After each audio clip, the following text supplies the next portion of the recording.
beds and nests. Homes for birds and animals. When it rains heavily, birds and animals also need shelter. When it is very hot, they sit in a shady place.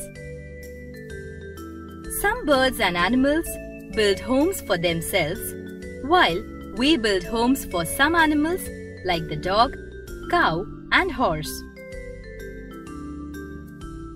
Rabbits, mice, ants, and bees store their food in their homes.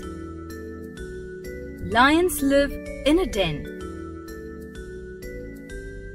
Mouse lives in a hole. Ants live in an anthill. Bees live in a beehive. Rabbit lives in a burrow. Pets. We keep some animals and birds as pets.